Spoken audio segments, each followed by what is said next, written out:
I hope कि आप सभी बहुत ही अच्छे होंगे।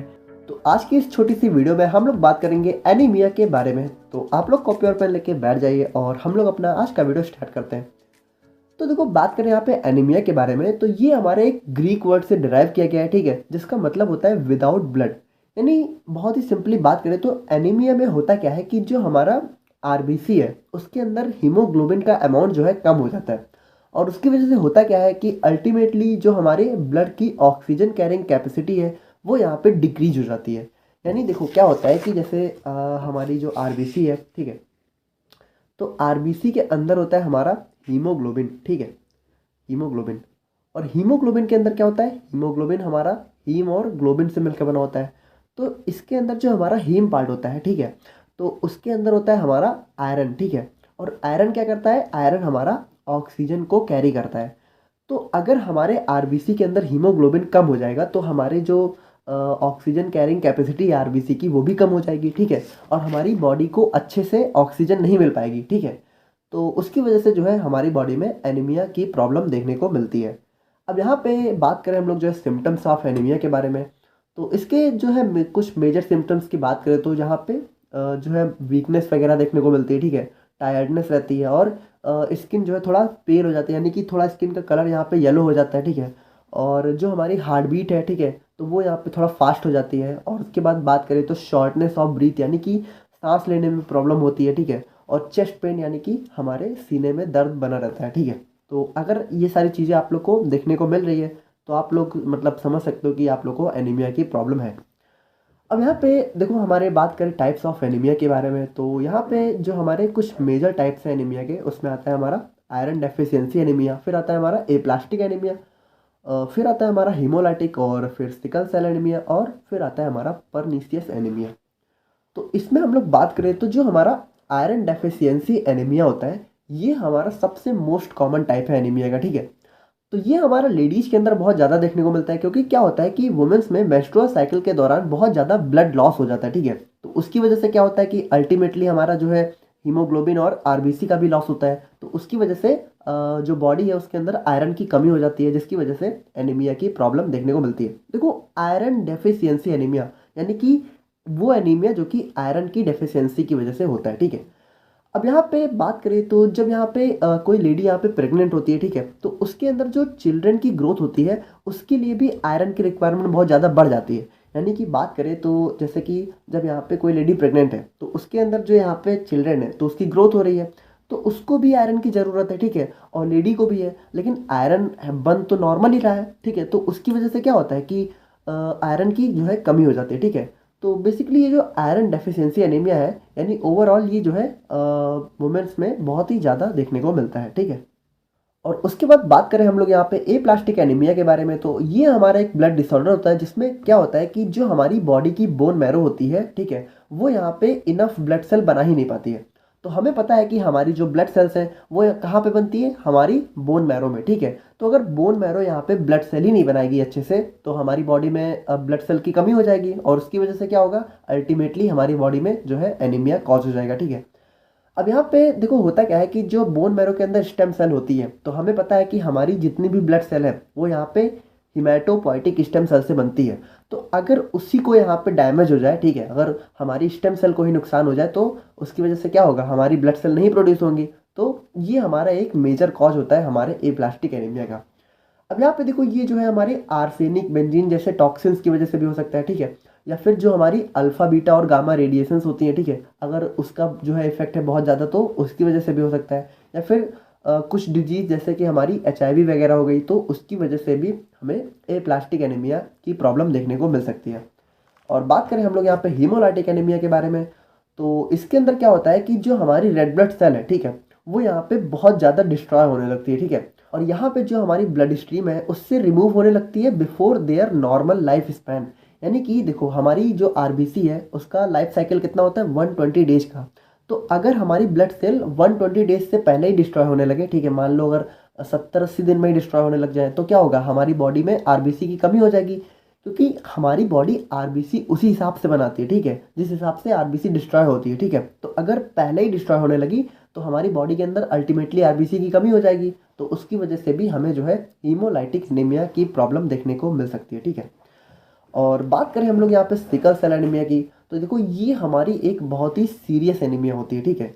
अब इसके अंदर जो है क्या होता है कि हमारी बॉडी जो हमारी रेड ब्लड सेल प्रोड्यूस करती है वो यहाँ पे सिकल शेप की होती है।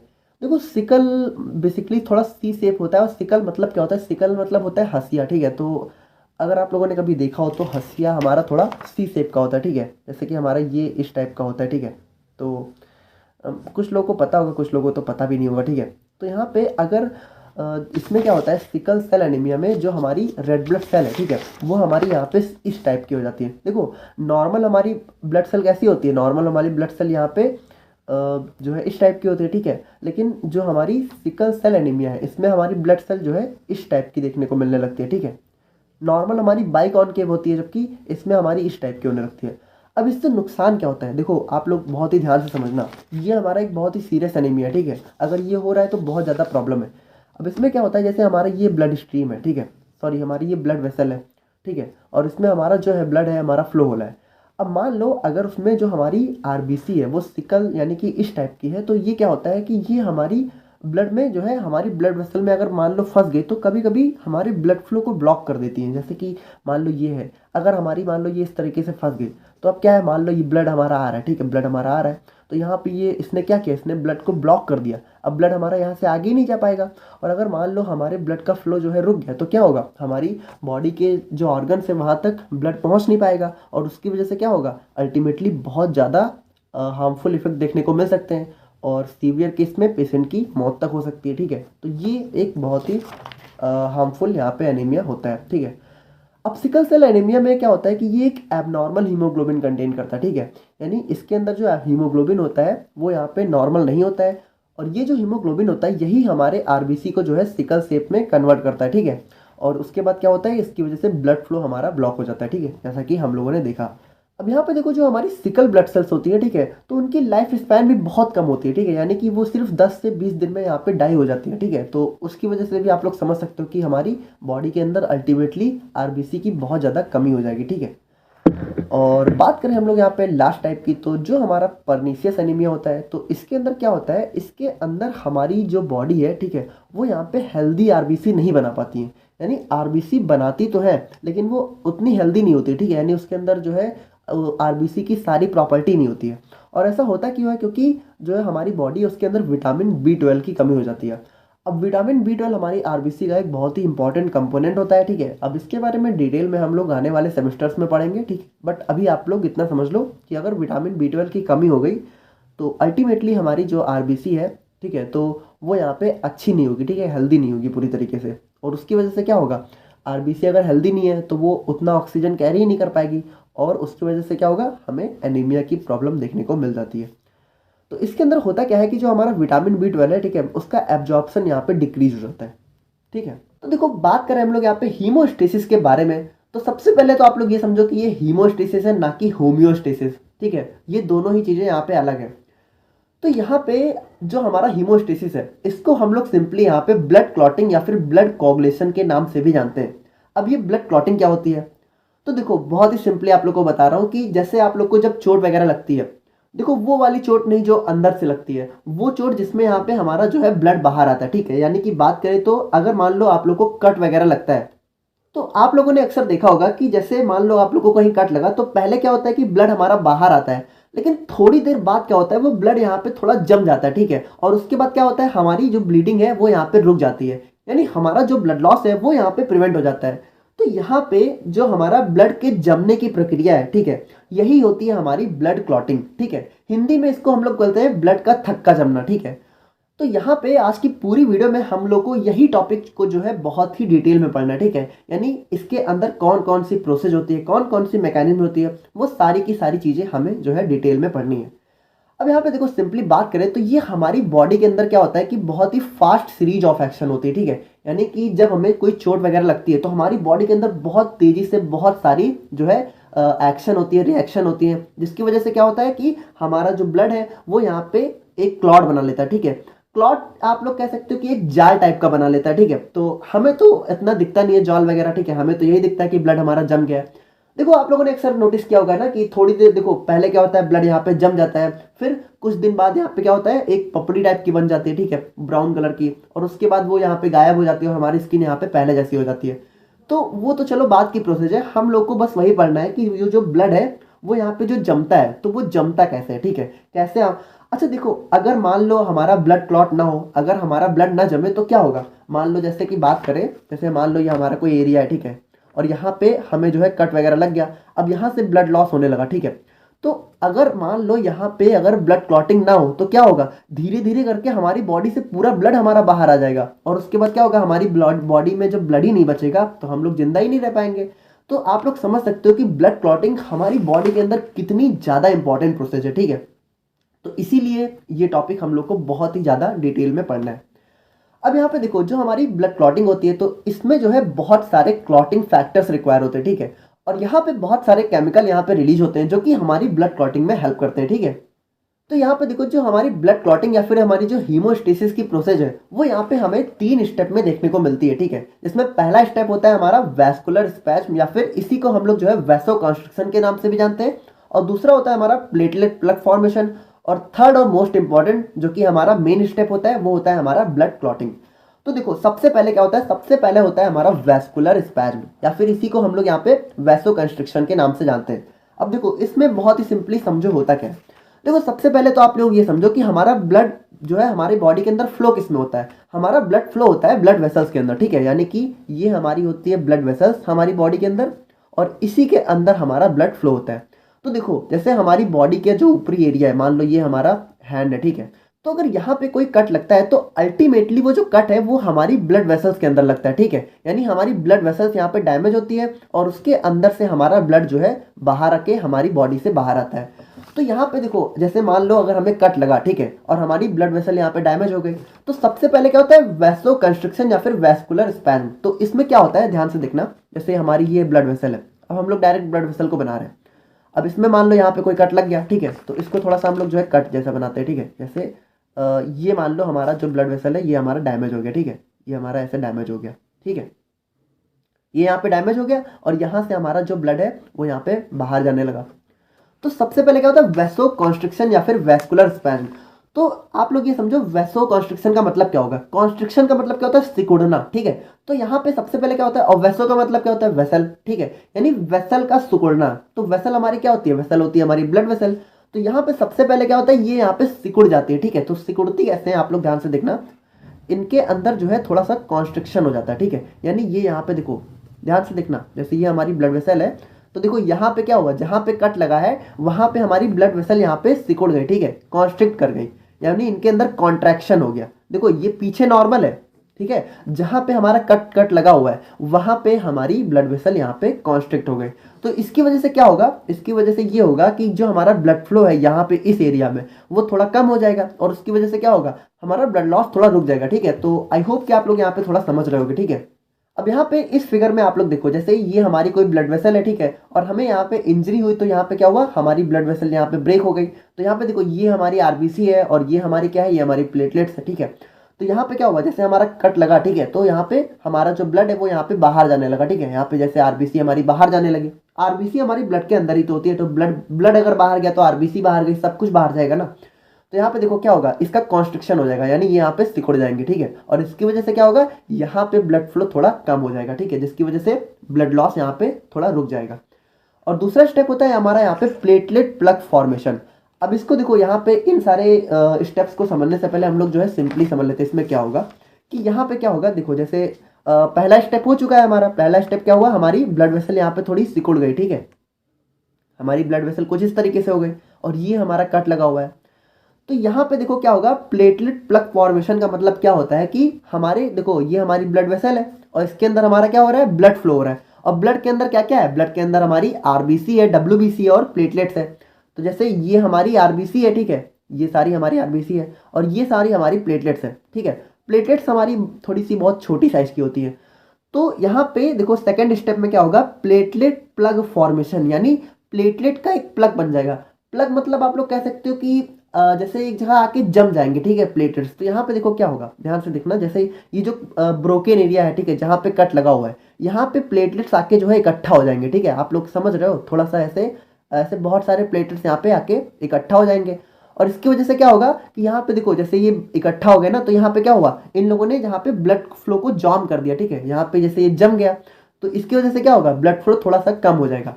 अब देखो यहाँ पे अगर मान लो जैसे कि ये तो हमारा काम बन गया ना, तो इसके बाद हमारी ब्लड क्लॉटिंग की क्या ज़रूरत है, हमारा ब्लड फ्लो तो रुक गया। लेकिन देखो क्या है ना कि ये थोड़ी सी टेम्परेरी होती है, यानी ये बहुत देर के लिए नहीं होता है, ये थोड़ी देर के लिए होता है। और उसके बाद इसके बाद होती है हमारी फाइनल स्टेप, ठीक है। तो इसीलिए यहाँ पे देखो सबसे पहले क्या होता है कि वेसल यहाँ पे सिकुड़ती है, ठीक है। और सेकंड स्टेप में क्या होता है कि ये जो प्लेटलेट्स है वो यहाँ पे आके एक प्लग बना लेते हैं, यानी कि जम जाते हैं, ठीक है। तो ये टेम्परेरी स्टेप होता है, ठीक है। और इसके बाद होता है हमारा फाइनल स्टेप। तो इसमें देखो यहाँ पे प्लेटलेट प्लग फॉर्मेशन में कुछ स्टेप्स हैं, हम लोग को कुछ पॉइंट्स हम लोग जो है पढ़ लेते हैं। जैसे कि प्लेटलेट जो है हमारी हीमोस्टेसिस प्रोसेस में बहुत ज़्यादा इंपॉर्टेंट रोल प्ले करता है, ठीक है। तो इसमें क्या होता है कि देखो जो हमारे प्लेटलेट्स हैं वो यहाँ पे स्टिक टुगेदर, यानी आपस में आके चिपक जाते हैं और एक प्लग फॉर्म कर लेते हैं।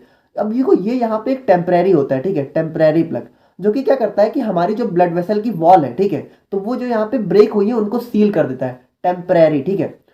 अब उसके बाद देखो यहाँ पे जो हमारी प्लेटलेट प्लग फॉर्मेशन को जो एक्टिवेशन है वो हमारा एक फैक्टर के द्वारा होता है, जो कि होता है हमारा वॉन विलेब्रेंट फैक्टर, ठीक है। तो अगर आप लोग को ये फैक्टर याद हो जाए तो बहुत अच्छी बात है, नहीं याद हो तो इतना कोई इंपॉर्टेंट भी नहीं है, ठीक है, बट याद हो जाए तो बहुत अच्छी बात है।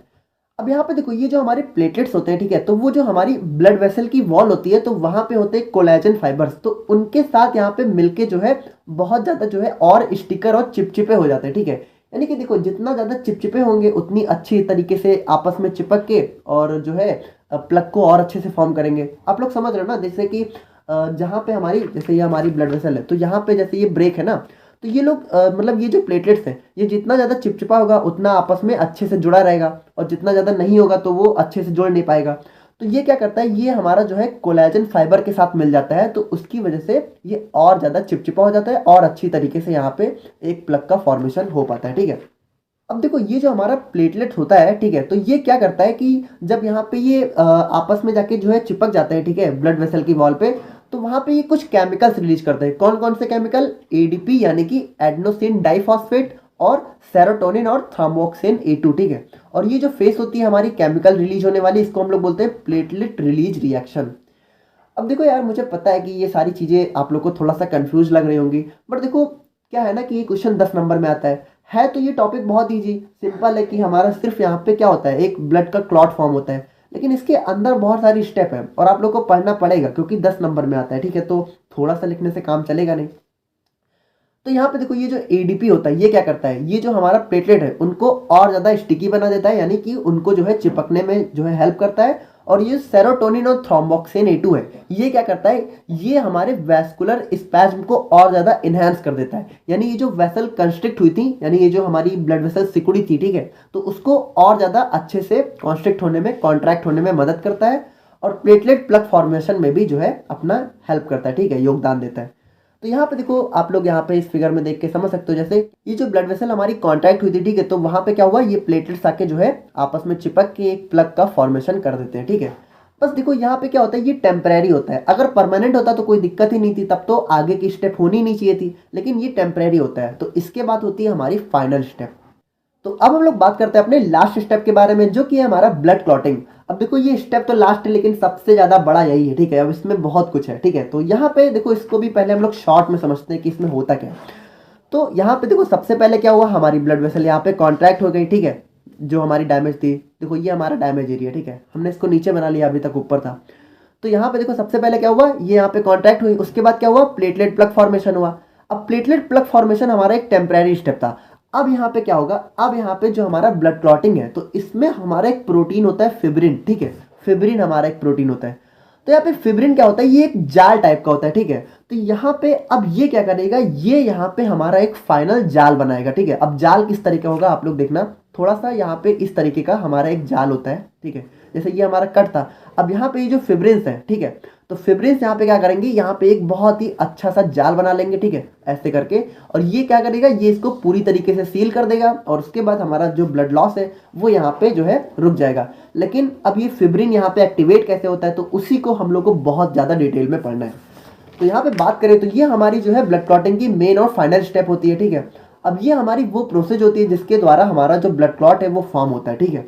अब यहाँ पे देखो, ये हमारी एक बहुत ही कॉम्प्लेक्स प्रोसीजर होती है जिसमें बहुत सारी एंजाइमेटिक रिएक्शंस होती हैं in the presence of various clotting factors, यानी कि बहुत सारे क्लॉटिंग फैक्टर्स यहाँ पे प्रेजेंट होते हैं। तो मुझे पता है आप लोगों को कुछ समझ नहीं आ रहा है, बट अभी सब कुछ समझ में आ जाएगा, बिल्कुल भी परेशान मत हो, ठीक है।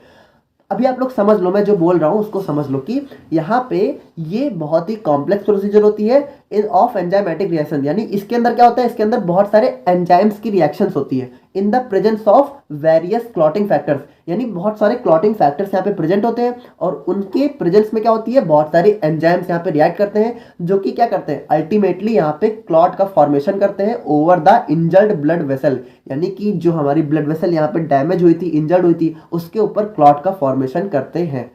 अब यहाँ पे जो हमारे ब्लड क्लॉटिंग है ये हमारा यहाँ पे 3 पाथवे में डिवाइड है, ठीक है, जिसमें पहला होता है हमारा इंट्रिंसिक पाथवे, दूसरा होता है एक्सट्रिंसिक पाथवे और थर्ड होता है हमारा कॉमन पाथवे। तो अब हम लोग बात करते हैं यहाँ पे क्लॉटिंग फैक्टर्स के बारे में। अब ये क्या चीज़ होती है, तो देखो इसको आप लोग ऐसे समझ सकते हो कि जो हमारी बॉडी है, ठीक है, तो उसके अंदर यहाँ पे कुछ केमिकल्स या फिर आप कह सकते हो कि कुछ चीज़ें यहाँ पे प्रेजेंट होती हैं जो कि हमारी ब्लड क्लॉटिंग में बहुत ज़्यादा हेल्प करती हैं। तो उन्हीं सारी चीज़ों को हम लोग यहाँ पे क्लॉटिंग फैक्टर्स के नाम से जानते हैं। अब यहाँ पे देखो एक बहुत ही इंपॉर्टेंट चीज़ होती है कि ये जो क्लॉटिंग फैक्टर्स होते हैं ये हमेशा यहाँ पे रोमन नंबर में लिखे जाते हैं। इनको कभी भी आप लोग यहाँ पे इस तरीके से लिखने की गलती मत करना, जैसे आप लोग 1 2 इस तरह नहीं लिखना है, आप लोग को हमेशा रोमन नंबर्स, ठीक है, यानी कि इस तरीके से लिखना है, ठीक है, ये सही है। इसको बिल्कुल भी इस तरीके से लिख के गलती से भी मत आना। अब यहाँ पे देखो हमारी बॉडी के अंदर टोटल यहाँ पे 13 क्लॉटिंग फैक्टर्स होते हैं, जिसमें एक बहुत ही इंपॉर्टेंट चीज होती है कि जो हमारा 6th क्लॉटिंग फैक्टर है वो यहाँ पे एग्जिस्ट ही नहीं करता है, ठीक है, यानी जो छठा क्लॉटिंग फैक्टर है उसको यहाँ पे नहीं माना गया, ठीक है। और अगर 6th को हम लोग यहाँ पे हटा दे तो हमारी बॉडी के अंदर टोटल यहाँ पे 13 क्लॉटिंग फैक्टर्स होते हैं, ठीक है। तो इनको हम लोग यहाँ पे एक एक करके थोड़ा सा देख के समझने की कोशिश करते हैं। बाकी देखो यार, एक बात आप लोगों से बता दूं कि इसमें समझने लायक कुछ है ही नहीं, आप लोग को याद करना पड़ेगा, ठीक है, पूरा याद करना पड़ेगा कि किसका क्या नेम है। जैसे हमारा जो फर्स्ट क्लॉटिंग फैक्टर होता है उसका नाम होता है फिब्रिनोजेन। अब देखो ये बहुत इंपॉर्टेंट है, अभी आप लोग को आगे देखने को मिलेगा। सेकंड होता है हमारा प्रोथ्रोम्बिन, थर्ड होता है हमारा टिश्यू फैक्टर, फोर्थ होता है हमारा कैल्शियम आयन। अब देखो कैल्शियम आयन बहुत ज़्यादा इंपॉर्टेंट है ब्लड क्लॉटिंग में, ठीक है, मतलब इसके बिना आप समझ सकते हो कि ब्लड क्लॉटिंग हो ही नहीं सकती। और फिफ्थ होता है हमारा प्रो एसिलिन या फिर लेबाइल फैक्टर, ठीक है। और उसी तरीके से अब देखो यहाँ पे फिफ्थ के बाद देखो 6 नहीं है क्योंकि 6 हमारा नहीं एग्जिस्ट करता है, ठीक है। और 7th होता है हमारा प्रो कन्वर्टिन या फिर स्टेबल फैक्टर, ठीक है। और फिर जो 8th है वो होता है हमारा एंटी हीमोफिलिक फैक्टर ए। अब यहाँ पे आप लोग ध्यान से देखना, ये एक बहुत ही इंपॉर्टेंट फैक्टर होता है क्योंकि अगर ये फैक्टर यहाँ पे बॉडी में नहीं हुआ तो हमें जो है एक बीमारी हो जाती है हीमोफीलिया। हीमोफीलिया में क्या होता है कि हमारी बॉडी के अंदर ब्लड क्लॉट होना कम हो जाता है, ठीक है, या फिर कह सकते हो होता ही नहीं है। तो मतलब कभी कभी क्या होता है कि थोड़ा कम हो जाता है या फिर कभी कभी कह सकते हो कि होता ही नहीं है। अगर होगा ही नहीं तब तो आप समझ सकते हो कि आदमी मतलब रह ही नहीं पाएगा, मतलब जिंदा ही नहीं रह सकता है, क्योंकि अगर मान लो उसको थोड़ा सा भी कट लगा तो उसकी बॉडी से तो पूरा ब्लड ही बाहर हो जाएगा। तो ये एक बहुत ही इंपॉर्टेंट यहाँ पे एंटी हीमोफिलिक फैक्टर ए। अब देखो इस तरीके से 3 होते हैं, जैसे 8th वाला होता है हमारा एंटी हीमोफिलिक फैक्टर ए, फिर 9th वाला होता है हमारा एंटी हीमोफिलिक फैक्टर बी या फिर इसी को हम लोग यहाँ पे क्रिसमस फैक्टर के नाम से भी जानते हैं, ठीक है। और 10th होता है हमारा स्टुअर्ट फैक्टर या फिर प्रॉवर फैक्टर। और 11th होता है हमारा प्लाज्मा थ्रोम्बोप्लास्टिन या फिर एंटी हीमोफिलिक फैक्टर सी, ठीक है। तो यहाँ पे आप लोगों ने देखा कि हमारे एंटी हीमोफिलिक के 3 पार्ट है, ठीक है, ए बी और सी। और यहाँ पे 12th होता है हमारा हैगेमैन फैक्टर और 13th होता है हमारा फिब्रिन स्टेबिलाइजिंग फैक्टर, ठीक है। तो यहाँ पे यार देखो आप लोग को ये सारी चीज़ें याद करनी पड़ेंगी, ठीक है, क्योंकि इसमें आप समझने लायक तो कुछ खास है नहीं, आप लोग को ये सारी चीज़ें याद ही करना पड़ेगा। तो अब हम लोग बात करते हैं अपने मेन ब्लड क्लॉटिंग पाथवे के बारे में, यानी कि जिसको हम लोगों ने देखा था इंट्रिंसिक पाथवे, एक्सट्रिंसिक पाथवे और कॉमन पाथवे। तो देखो सबसे पहले एक्टिवेट होते हैं हमारे यहाँ पे इंट्रिंसिक और एक्सट्रिंसिक पाथवे, ठीक है, और फिर ये दोनों मिलके यहाँ पे कॉमन पाथवे को एक्टिवेट करते हैं। अभी हम लोग यहाँ पे सब कुछ एक एक करके आराम से देखेंगे। तो देखो सबसे पहले आप लोग ये समझो, इंट्रिंसिक यानी कि कुछ अंदर की कहानी और एक्सट्रिंसिक यानी कि कुछ यहाँ पे बाहर की कहानी हो रही होगी। तो अब आप लोग यहाँ पे ध्यान से देखना, जैसे ये हमारा ब्लड वेसल है, ठीक है। देखो एक चीज़ आप लोग समझ लो, अगर हमारा यहाँ पे कुछ भी कट वगैरह या इंजरी वगैरह लगती है, तो अगर हमारा ब्लड यहाँ पे बाहर आता है तो इसका मतलब है कि हमारी ब्लड वेसल यहाँ पे डैमेज होती है, ठीक है। तो अब जैसे हमारी यहाँ पे ब्लड वेसल है और मान लो हमें कट लगा, तो हमारी ब्लड वेसल यहाँ पे क्या हुआ, डैमेज हो गई, ठीक है, ये हमारी डैमेज हो गई। तो अब यहाँ पे ध्यान से देखना, देखो जो इसके अंदर का है, ठीक है, ब्लड वेसल के अंदर का जो पार्ट है, ठीक है, तो यहाँ पे जो सारी चीज़ें होंगी ब्लड क्लॉटिंग के लिए, ठीक है, जैसे यहाँ पे जब यहाँ पे क्लॉट बनेगा तो यहाँ पे अंदर से जो सारी चीज़ें होंगी वो होता है हमारा इंट्रिंसिक पाथवे, ठीक है, सिंपल है। और यहाँ पे आप लोग ध्यान से देखना, अब जो भी चीज़ें यहाँ पे इस ब्लड के बाहर होंगी, ठीक है, यानी कि ये जो ब्लड वेसल का बाहर का एरिया है, तो बाहर से जो सारी चीज़ें यहाँ पे होंगी ब्लड क्लॉटिंग के लिए, वो हो जाता है हमारा एक्सट्रिंसिक पाथवे, ठीक है, सिंपल है, समझ गए ना। एक्सट्रिंसिक मतलब बाहर वाला, इंट्रिंसिक मतलब अंदर वाला, ठीक है। तो देखो जो हमारा इंट्रिंसिक पाथवे है, तो जैसा कि हम लोगों ने देखा, तो ये हमारे ब्लड वेसल के अंदर की कहानी है। तो ब्लड वेसल के अंदर क्या है, हमारा ब्लड फ्लो होता है, तो ये हमारा एक्टिवेट होता है ब्लड ट्रॉमा से। अब देखो ट्रॉमा क्या होता है, ट्रॉमा आप लोग समझ सकते हो कि कोई यहाँ पे जैसे कह सकते हो कि प्रॉब्लम, टेंशन, ठीक है। तो जैसे क्या होता है कि अगर हमारी जब ब्लड वेसल डैमेज होती है तो ब्लड को टेंशन हो जाती है ना एक टाइप की, तो यहाँ पे ये एक्टिवेट होता है हमारा ब्लड ट्रॉमा से, ठीक है। और एक्सटेंसिव पाथवे एक्टिवेट होता है यहाँ पे टिश्यू ट्रॉमा से, ठीक है, यानी ब्लड वेसल के बाहर की जो टिश्यू रहती है, ठीक है, तो वहाँ पे जो सारी चीज़ें मतलब प्रॉब्लम होती है, ठीक है, टिश्यू डैमेज होता है, तो वो सारी चीज़ों की वजह से जो प्रॉब्लम होती है और जो भी चीज़ें एक्टिवेट होती हैं वो होता है हमारा टिश्यू ट्रॉमा, ठीक है, एक्सट्रिंसिक पाथवे। तो यहाँ पे आप लोग ध्यान से देखना, हमारा जो इंट्रिंसिक पाथवे है उसमें सबसे पहले क्या होता है, एक्सपोजर ऑफ कोलाजन फाइबर्स। अब कोलाजन फाइबर्स यहाँ पे देखो एक्सपोज होते हैं, कैसे एक्सपोज होते हैं ध्यान से देखना। जैसे ये हमारी ब्लड वेसल है, ठीक है, अब ब्लड वेसल के अंदर होती है हमारी जो है यहाँ पे कनेक्टिव टिश्यू की एक लेयर होती है, ठीक है। अब मैंने आप लोगों को कनेक्टिव टिश्यू में बहुत ही अच्छे से बताया था कि कनेक्टिव टिश्यू हमारा जो है कोलाजन फाइबर से मिलकर बना होता है, ठीक है, और भी इसमें बहुत सारी चीज़ें होती हैं, लेकिन जो कोलाजन है वो यहाँ पे मेजर रोल होता है। तो अगर आप लोग ध्यान से देखना, जैसे हमारी जब ब्लड वेसल डैमेज होगी तो हमारा ये कोलाजन फाइबर क्या होगा, यहाँ पे ये कोलाजन फाइबर जो है हमारा बाहर आ जाएगा, एक्सपोज हो जाएगा, ठीक है। एक्सपोज मतलब होता है कि कोलाजन फाइबर यहाँ पे खुल जाएगा, ठीक है। तो जैसे ये डैमेज हुआ तो कोलाजन फाइबर्स हमारे यहाँ से थोड़ा सा बाहर की तरफ एक्टिवेट हो जाएंगे, ठीक है। तो यहाँ पे जब ये एक्सपोज होंगे तो क्या होगा, ध्यान से देखना, ये हमारे जो है फैक्टर 12 को एक्टिवेट कर देंगे। अब आप लोग इस चीज़ को यहाँ पे देखो, अभी हम लोगों ने जितने भी 13 फैक्टर देखे हैं वो सारे यहाँ पे यूज होते हैं, ठीक है। देखो कुछ यहाँ पे मतलब कुछ यहाँ पे आप लोग को डायरेक्टली नहीं दिखेंगे, बट यूज यहाँ पे सारे होते हैं, ठीक है। तो सबसे पहले यहाँ पे क्या होता है कि हमारा जो 12th फैक्टर है वो यहाँ पे एक्टिवेट होता है। अब एक चीज़ और आप लोग समझो, देखो जहाँ पे अभी हम लोग जितने भी फैक्टर देखेंगे, तो अगर फैक्टर के आगे यहाँ पे ए लग जाए तो इसका मतलब है फैक्टर यहाँ पे एक्टिवेट हो गया, ठीक है। देखो फैक्टर्स हमारी बॉडी में प्रेजेंट रहते हैं, लेकिन एक्टिवेट कब होते हैं, जब यहाँ पे ब्लड क्लॉटिंग होती है, ठीक है, हमेशा नहीं एक्टिवेट होते हैं।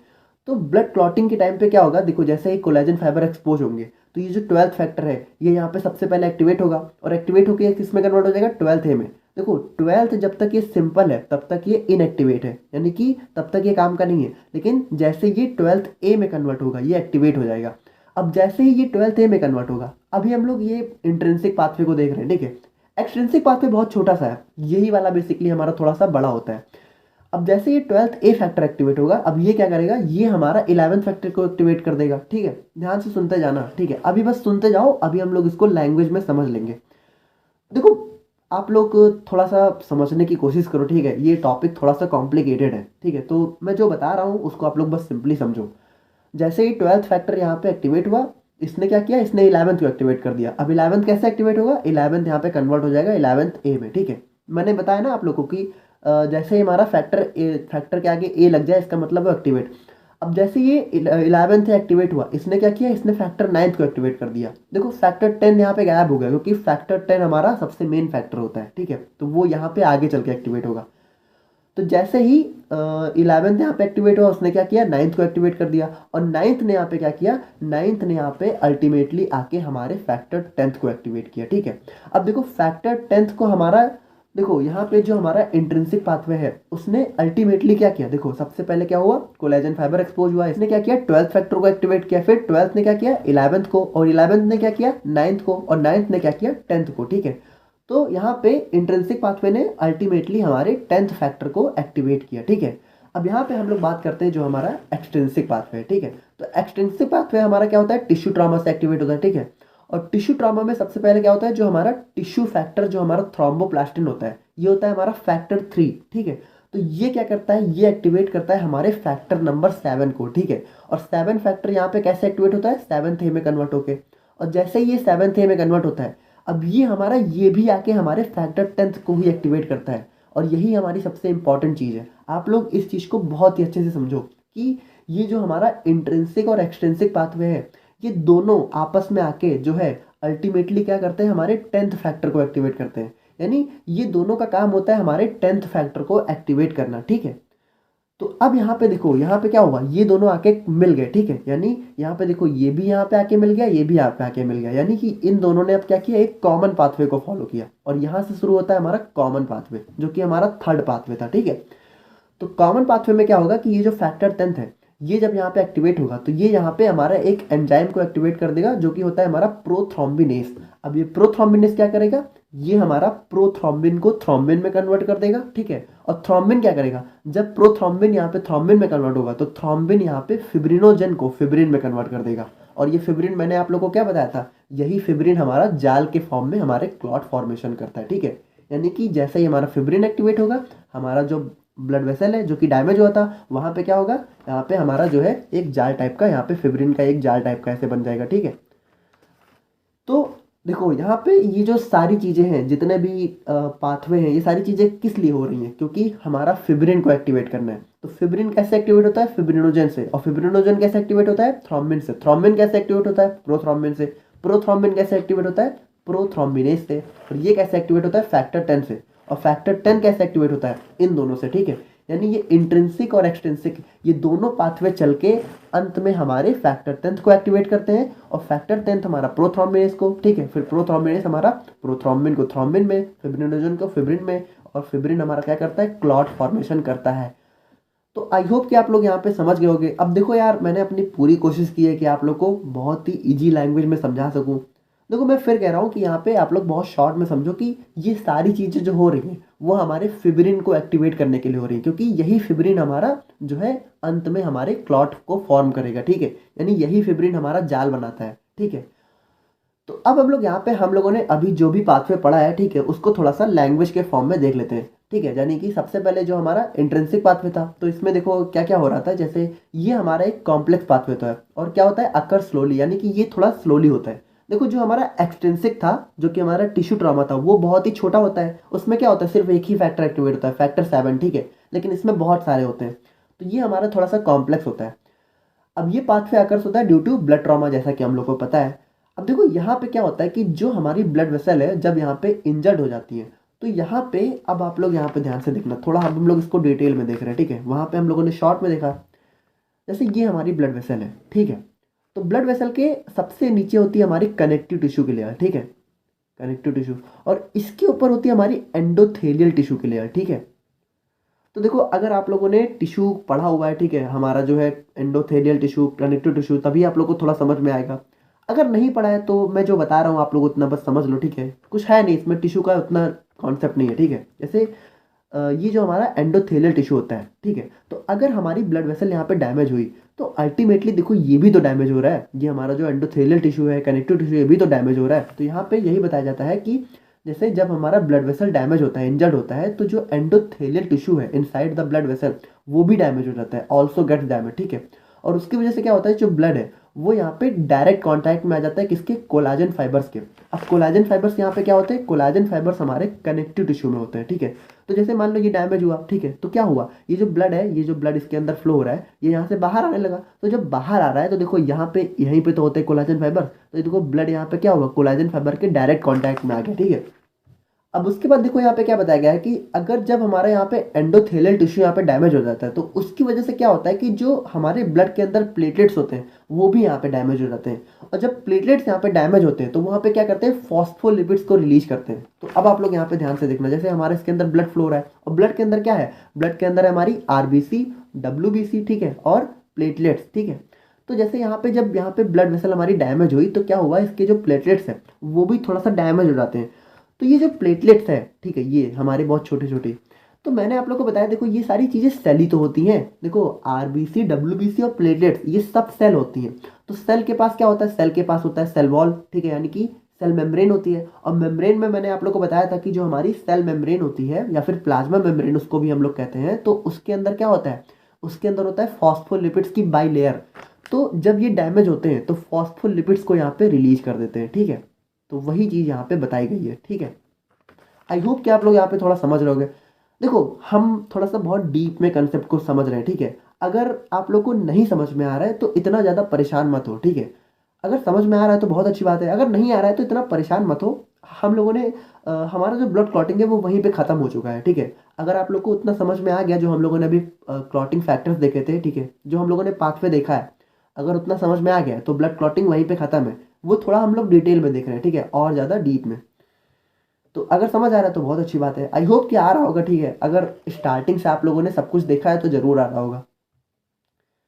अब देखो यहाँ पे क्या बताया गया है कि ये जितनी भी ये सारे इवेंट्स होते हैं, यानी कि ये जो हमारे कोलाजन फाइबर्स का रिलीज होना, ठीक है, और उसके बाद यहाँ पे प्लेटलेट्स का यहाँ पे जो है फॉस्फोलिपिड्स का रिलीज करना, ये सारे जो इवेंट्स होते हैं ये क्या करते हैं, ये हमारे फैक्टर 12 को एक्टिवेट कर देते हैं। और हम लोगों ने क्या देखा था, सबसे पहले हमारा कौन सा फैक्टर एक्टिवेट होता है, 12, ठीक है। तो सबसे पहले फैक्टर 12 एक्टिवेट होता है, फिर वो क्या करता है 11 को एक्टिवेट करता है, 11 9th को, 9th यहाँ पे 10th को, ठीक है, जो कि अल्टीमेटली क्या करता है, फैक्टर 10th को एक्टिवेट करता है in the presence of calcium ions. अब ये चीज़ यहाँ पे बहुत इंपॉर्टेंट है, कैल्शियम आयंस यहाँ पे सबसे ज़्यादा ज़रूरी चीज़ होती है, ठीक है। कैल्शियम आयंस बहुत ज़्यादा ज़रूरी है। और एक बार जब यहाँ पे फैक्टर 10th यहाँ पे एक्टिवेट हो जाता है तो ये यहाँ पे फैक्टर 5 के साथ कंबाइन करके हमारे एंजाइम जो है प्रोथ्रोम्बिनेस को एक्टिवेट करता है, ठीक है। तो हम लोगों ने देखा था कि जो हमारा फैक्टर 10 था वो जब यहाँ पे एक्टिवेट होता है तो वो क्या करता है, प्रोथ्रोम्बिनेस को एक्टिवेट करता है।